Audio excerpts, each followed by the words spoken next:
Alright, hello everyone and welcome to the channel. Glad you could join me. So today I want to talk about the potential of an independent Polish tech tree. I don't know what Gaijin has planned because they don't share their developments with me, but the idea of a Polish independent tech tree has been thrown around a bit. It's something that just won't die. It's kind of like a zombie. But some may prefer it to be a subtree, but I think we've kind of passed an important threshold for Poland. And I think the subtree idea, while it could work, I think an independent tree would be better, and here's why.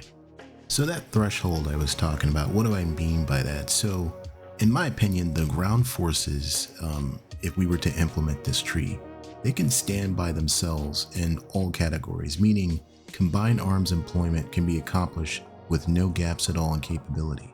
The fixed and rotary wing aviation for Poland is no slouch either. Having a nice blend of legacy Russian machines and modern NATO machines. So if you've been following world events, you might know that Poland has been on a bit of a military shopping spree. It's looking to become one of the largest military powers in Europe in the next few years. Poland's been buying some of the best ammunition and most advanced military equipment on offer.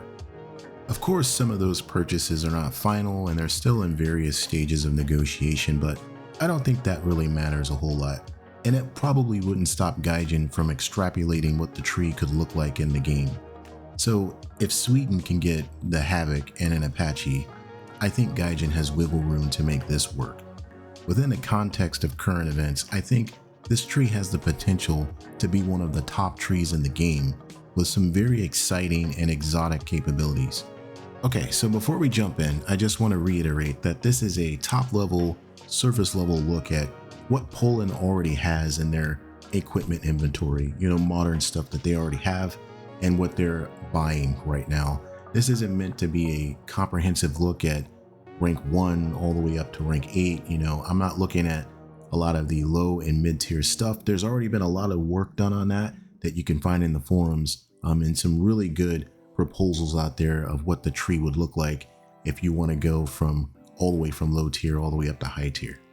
Alright, so let's look at main battle tanks first. Looking at MBTs here, Poland has been a large user of the T-72 with multiple variants of that tank in active service or having previously been in service.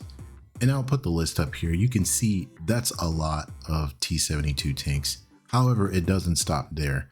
There's also locally developed Polish derivatives of the T-72 like the PT-9120 series, which has lots of derivatives of its own. So lots more tanks there as well. And Poland is kind of a tank powerhouse here. They have produced advanced versions of the PT-91, mostly prototypes like the PT-16 and the PT-17, but they definitely, at least on paper, look very compelling, and I would love to play these tanks in the game.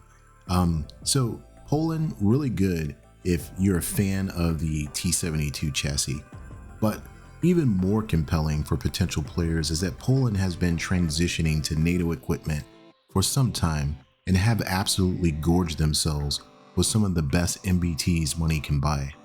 Poland is a large user of the Leopard tank and their formations. They use the Leopard 2 A4, the A5. There's also the Leopard 2 PL and their Leopard 2 PL M1, an upgraded version of the PL that I haven't seen much on yet, but I'm very, very interested in that as well. These tanks are nothing new in War Thunder though. The Leopards have been around. You've played them in the German tech tree. You've played them in the Swedish tech tree. So probably the only new one here would be the 2 PL M1 upgrade. But this is where things start to pick up and get interesting. Poland's also purchased Abrams tanks from the United States. The inventory will include at least 116 former US Marine Corps M1A1 FEPs or FEPs, which is the Firepower Enhancement Program. This was a Marine Corps specific upgrade that gave it second generation thermals and better target acquisition capability.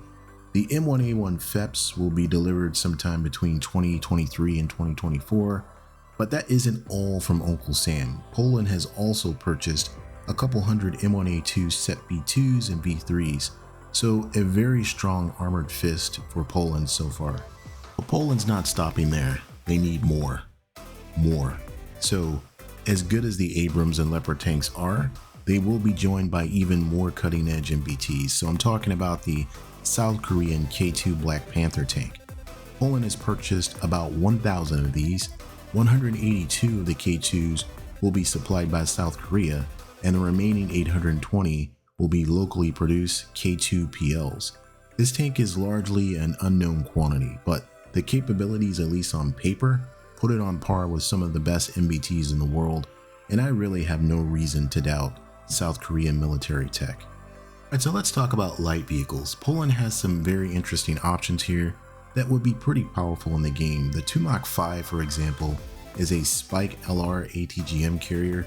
This single vehicle could be very significant because the Spike LR can be used in a fire and forget mode. It can also be used in a fire and observe and update mode. Now, War Thunder might not be ready for ground launch fire and forget ATGMs now, but by the time this tree comes along, it probably will be. Now, Poland does carry over some of the BMP-1 and BMT-2 derivatives, locally known as the BWP-1 and 2, but there are newer infantry fighting vehicles in the form of the KTO Rosamak and the Borsuk or Badger. So both of these infantry fighting vehicles come in multiple forms, armed with 30mm guns and Spike ATGMs. So very cutting edge infantry fighting vehicles. The Borsuk in particular is considered a heavy IFV with modular armor packages that are available. Okay, so let's talk about some aviation developments here. Although Poland does operate legacy Hind helicopters, they have purchased 96 H-64E Apache Guardian helicopters. You know, once they take full delivery, that'll make them the second largest operator of the type outside of the United States. The H-64A has tremendous capability, especially if it's equipped with the longbow radar and the fire and forget Hellfires. Poland also operates multiple legacy aircraft, the MiG-29, the Su-22s, but they do operate the F-16 Block 52, which has lots of capability packed in. But the Air Force has also pinned deals for the F-35, so 5th generation capability right there. Poland has also purchased the FA-50 light combat fighter from South Korea, which packs in lots of 4th gen plus capability. Poland is looking to entirely phase out its legacy aircraft like the MiG-29 and Su-22. The aim is to operate an entirely 5th gen and 4th gen plus fleet of lethal F-35As, F-16s, and FA-50s. I think these fighters at the top end, you know, combined with the legacy fighters that Poland is divesting or used to operate, I think would make for a very robust aviation tech tree. So speaking of aircraft, once you get to top tier, it gets pretty lethal up there. CAS can be pretty painful if you don't have counters. So I did look into SPAAs for Poland. Basically, they do have a couple of systems that would be pretty good, I think. The PZA Lorara, which is basically a Gepard on a T-72 chassis. It's a gun-only system, but it looks effective enough. There's also the Pop Rod system, which fires Grom or PO run surface-to-air missiles. There are also older legacy systems based on the SA-8 land roll system or the Gecko, so that is also quite effective. And then there's other systems, you know, ZSU-23-4 as you go down lower tier. So those systems ought to be adequate until Gaijin, I guess, wants to start modeling more complicated anti-aircraft systems that have multiple pieces like command vehicles with batteries and other pieces like separate radars. I don't know if we'd ever get to that in the game. It seems like, I don't know how Gaijin would make that work, but maybe at bases or air bases, we could start to see something like that. All right, so just to kind of wrap this up here, like I said, this was just a surface level overview of what the tree could look like for top end vehicles, and this is updated for 2023. There's been a lot of movement on military vehicle purchases with Poland, so I wanted to kind of reframe what the tree could look like. So if you really don't care about top tier, or you just want more information on what low to mid tier could look like for Poland, like I said, there's been lots of work done already. Just go into the War Thunder forums and into the search engine, you should be able to find something pretty easily. All right, so just to close out here, there's going to be some areas of the tree where copy and paste is going to apply, like for early aircraft, early tanks, you know, even some of the later stuff like the Leopards and the Abrams.